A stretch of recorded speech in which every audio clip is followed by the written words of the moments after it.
Hello there. Have you ever wondered how the world's most successful leaders cultivate trust and respect among their teams? That's essential to establish a productive and meaningful work environment.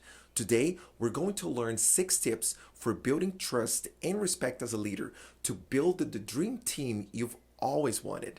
But before we get into it, make sure you grant your lifetime access to our free ebook, Mindset Mastery 7 Productivity Keys for High Performing Leaders. This is your chance to learn specific techniques for self growth, problem solving, decision making, and team management. The link is in the description. Let's dive in.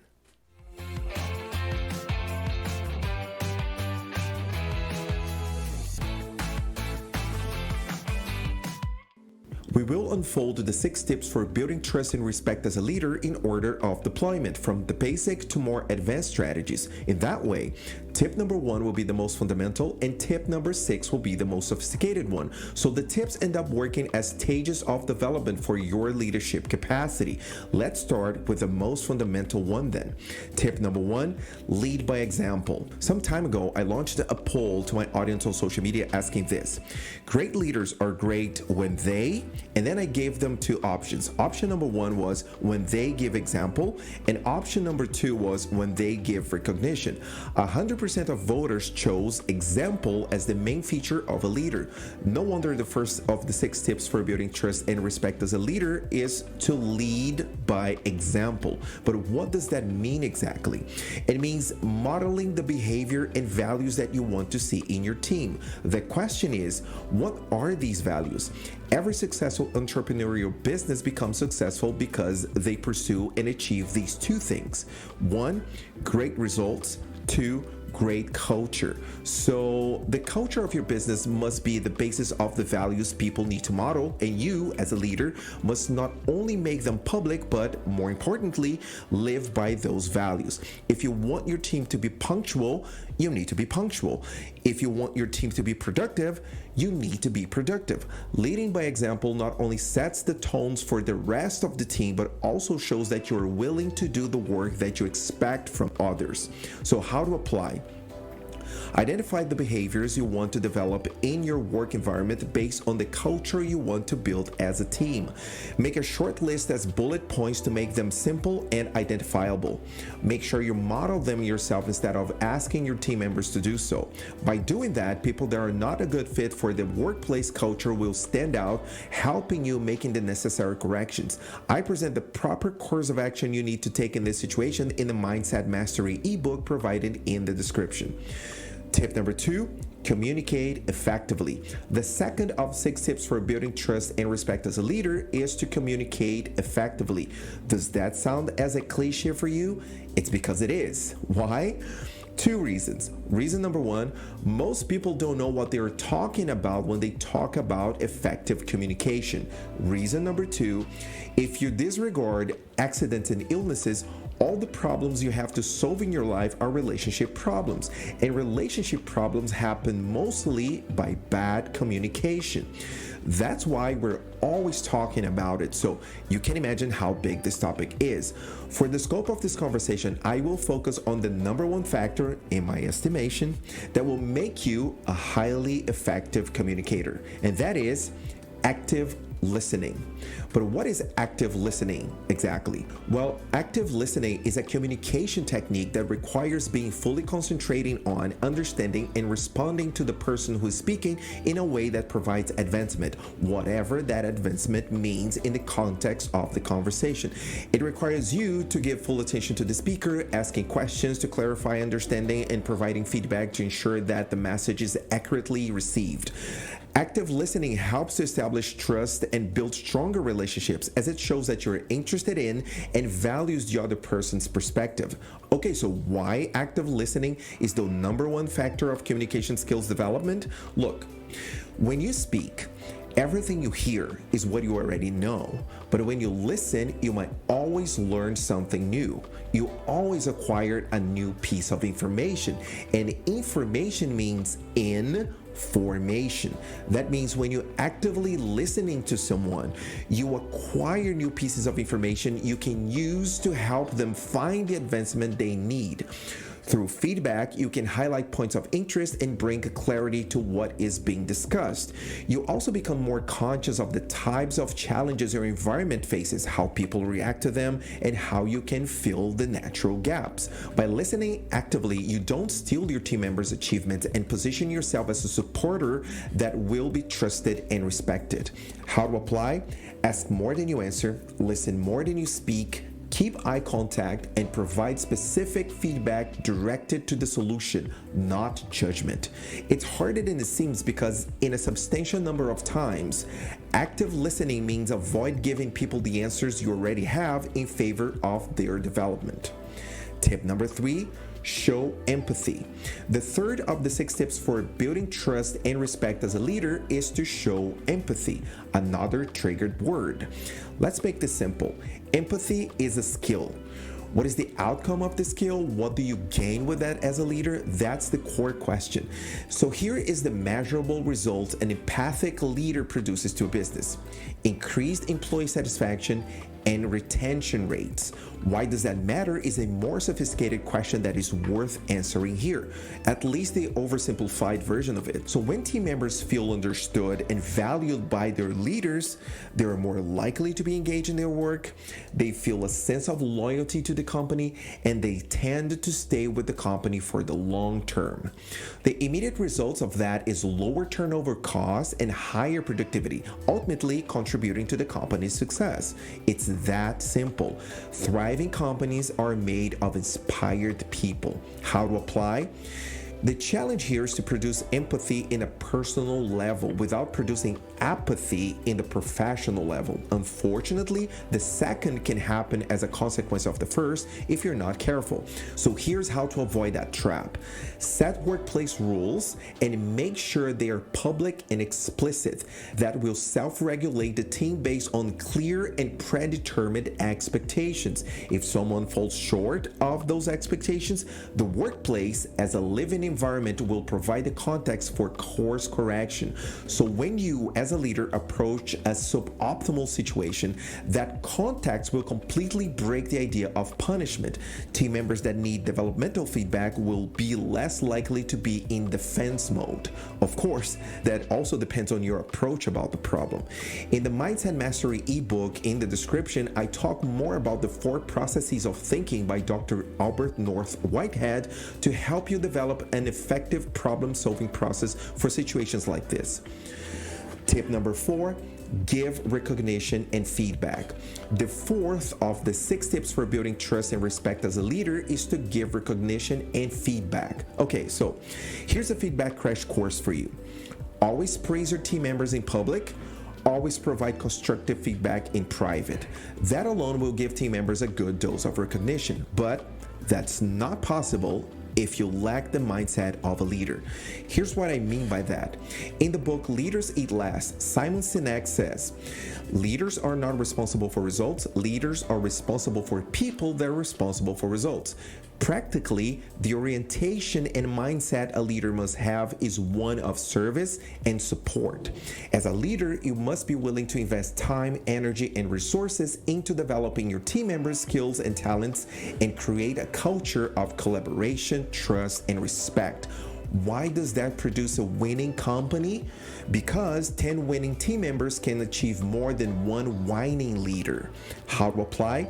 Build relationships. Take the time to get to know your team members and build trust-based relationships with them. This means actively listening to them, showing empathy, and demonstrating that you care about their well-being. Empower your team. Give your team members the tools, resources, and autonomy they need to succeed. This means setting clear expectations, providing feedback and guidance, and then stepping back and letting them take ownership of their work.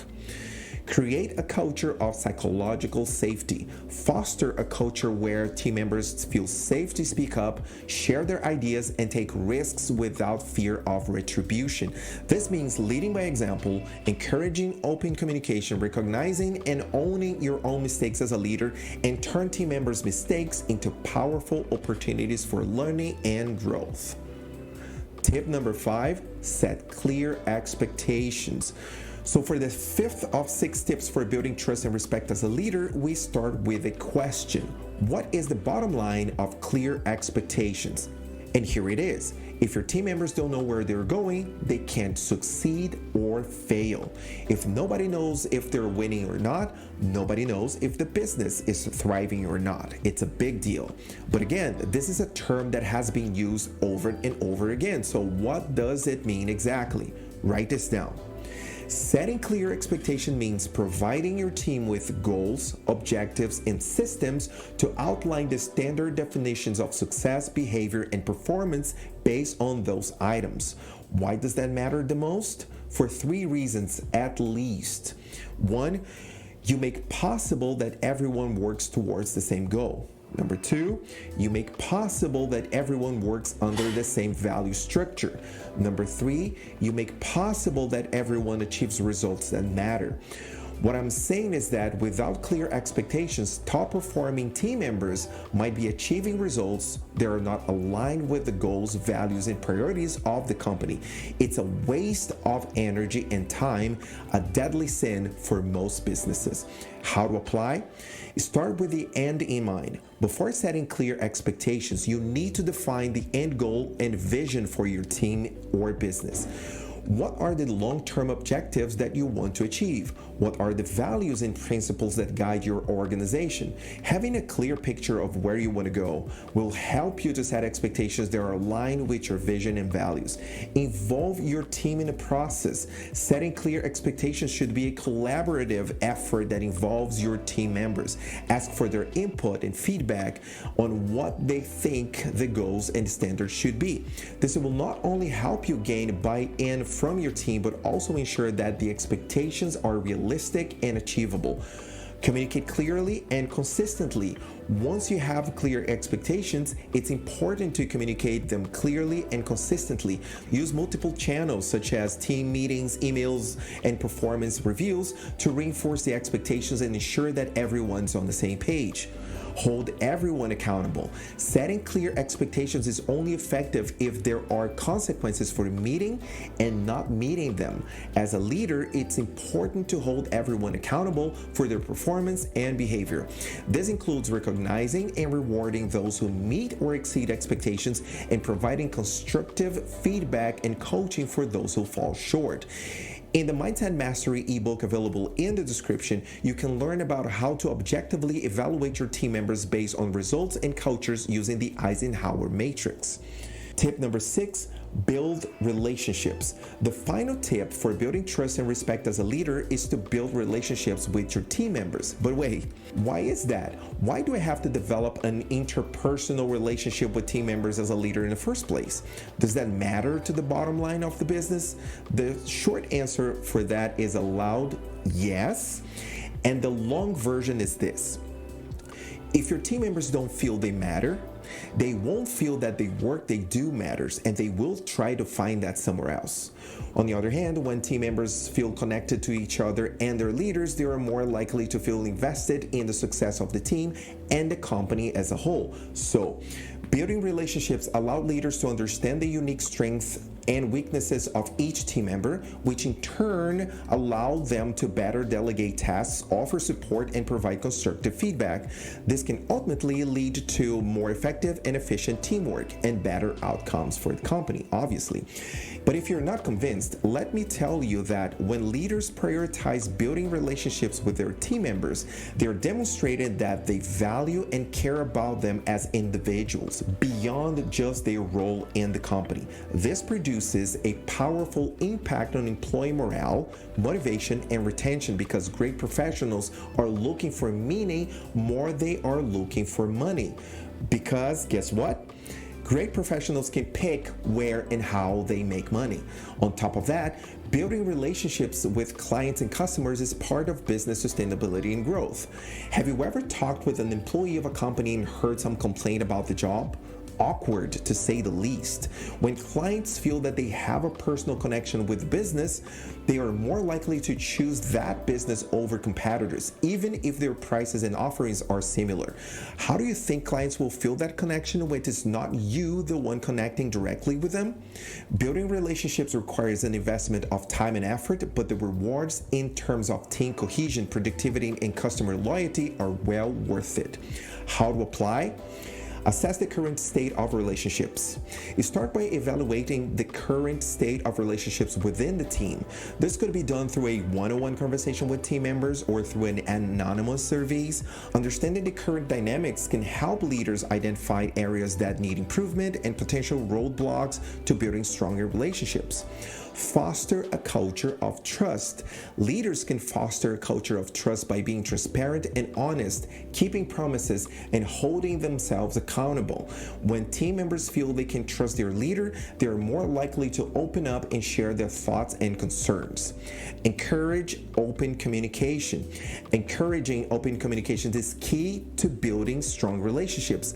Leaders can set the tone by actively listening to team members, asking for feedback, and providing constructive criticism. This will help create an environment where team members feel comfortable sharing their thoughts and ideas. Provide opportunities for team building. Creating opportunities for team building can also help strengthen relationships. This could include team building activities or simply providing opportunities for team members to socialize and get to know each other better. These activities can help foster a sense of companionship and build stronger connections within the team. So there you have it, 6 tips for building trust and respect as a leader.